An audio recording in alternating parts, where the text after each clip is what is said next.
Narito tayo ngayon upang matunghayan ang nakakakilig, napaka-sweet at talaga namang pinaka-inaabangan at nagtitrending na istorya ni Kalingap Tata at Ate Marian.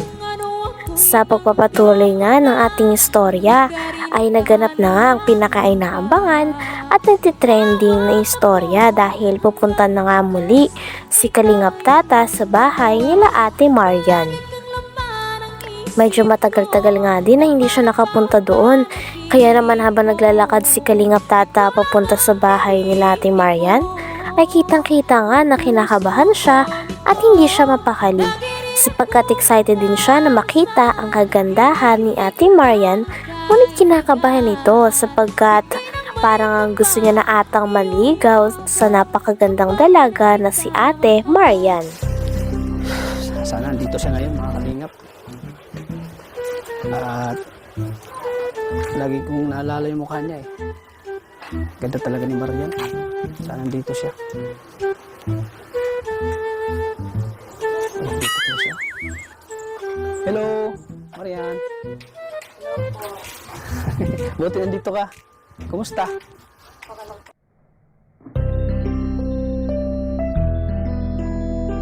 Nice meeting you again. Wala ka bang pasok? Wala po, pag Sabado Linggo. Wala kang pasok pag Sabado Linggo. Sino kasama mo dito ngayon? Basta pala nataas ko makita. Ayun, kinabahan ako mga kanina. Wala ka bang ginagawa? Baka naka-istorbo ko sa'yo. Wala man po, cellphone lang ako. Nag-cellphone ka lang. Parang kagigising mo lang yata. Hindi po. Ha? Kaya ito pagpapagising. Kaya na pang gising. Sa pagpapatuloy nga din ng ating istorya ay nung nakita niya na nga si Ate Marian ay talagang kinilig nga si Kalingap Tata. Nag-shake hands din sila nung nakita nila ang isa't isa. Hanggang sa umupo na rin sila at nag-start na ang kwentuhan na nakakakilig ni Kalingap Tata at ni Ate Marian. Unay kinamusta muna ni Kalingap Tata si Ate Marian kung okay lang daw ba siya at hindi daw ba siya busy. Buti naman at sumagot din si Ate Marian at sinabi niya na hindi daw talaga siya busy nung araw na yon. Kaya naman okay lang din daw na mag-vlog sila ni Kalingap Tata ng magkasama. Talagang kinilig nga din si Kalingap Tata at nasabi niya rin na kinakabahan daw talaga siya nung kaharap niya si Ate Marian at bumibilis talaga ang tibok ng kanyang puso. Tinanong niya rin kung ano nga ba ang reaksyon ni Ate Marian sa video na kanilang in-upload. Sabi naman ni Ate Marian ay nakikringe daw kaagad siya sa kanyang sarili at natatawa daw dahil first time niya lang din makita ang kanyang sarili sa vlog. Sinsya ka na. Dito ako ngayon. Okay lang ba na dito ako ulit sa'yo? Okay lang. Wala naman pong mangyayari mo sa mga kaya okay lang. Usap na naman tayo, ano? Pwede bang palit tayo ng pwesto? Pwede mo po? Pasensya ka na dun sa ano ka? Kasama ko si Arjun. Wala, panood ko ako. Makulit talaga yun. Ganyan talaga yun. Pero, mabait yun si Arjun. Mabait yun na kasama ko. Ganyan talaga yun. Na makulit yun sa akin. Kasi yung ginagawa lang naman yan. Pagod vibes lang eh. Napanood mo lang yung ano? Opo, napanood ko. Anong reaction mo doon? Nakikiraise po ako sa sarili ko. Ha? Shinare din ni Kalingap Tata kay Ate Marian ang gusto ng mga tao kay Ate Marian. Sabi naman ni Kalingap Tata ay kaya daw talaga nagustuhan ng mga viewers si Ate Marian. Ito ay dahil napakaganda daw ng kanyang ugali at napakagaling niyang makisama. Bukod sa siya ay maganda na, mabait pa ang kanyang asal at talagang go with the flow lang siya palagi. Sabi naman ni Ate Marian ay okay lang daw talaga sapagkat extrovert naman siyang uri ng tao o gustong-gusto niya din talaga ang nakikipag-socialize at nakakamit ng mga bagong tao at kaibigan. Natutuwa ka sa sarili mo. Nakikiraise Hanggang dulo ba pinapanood mo? Opo. Tapos habang nanonood po, nagbabasa po ng comment. Nagbabasa ka, ano mga bandala? Nagulo na ako. Ano mga nabasa mo? What card, no? Nabash siya, no? Pero talagang mayroong ganun talaga na hindi Hindi nagustuhan naman po yung, may iwasan. hindi nagustuhan doon yung asal ni Arjun noon. Nag-uusap tayo kasi sabi niya disturbo daw kasi ang ganda ng moment natin tapos biglang pumasok siya ako. Na ano yung ano natin pag-uusap.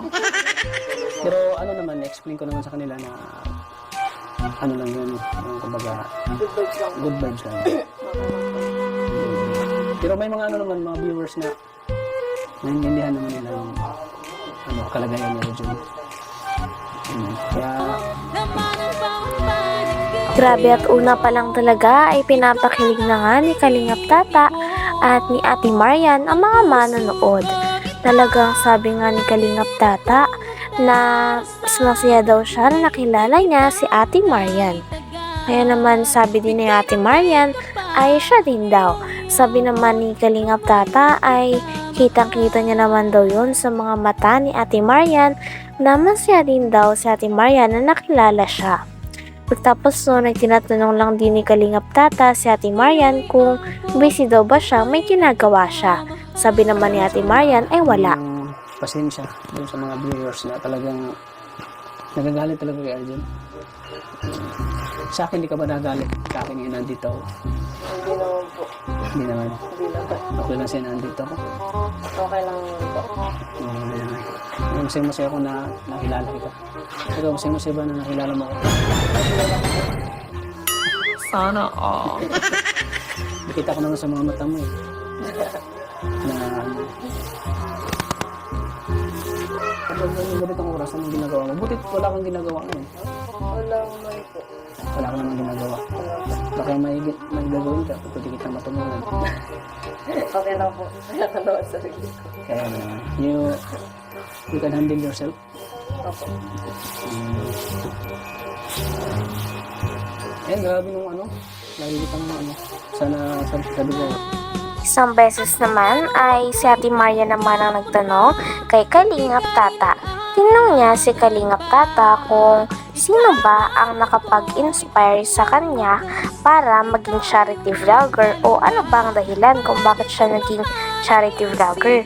Sabi naman ni Kalingap Tata ay ang pinaka main reason talaga ay siya daw ay na-inspired. Katulad na nga lang daw kay Kalingap Val, kay Kalingap Rab at sa iba pang mga kalingap na charity vlogger.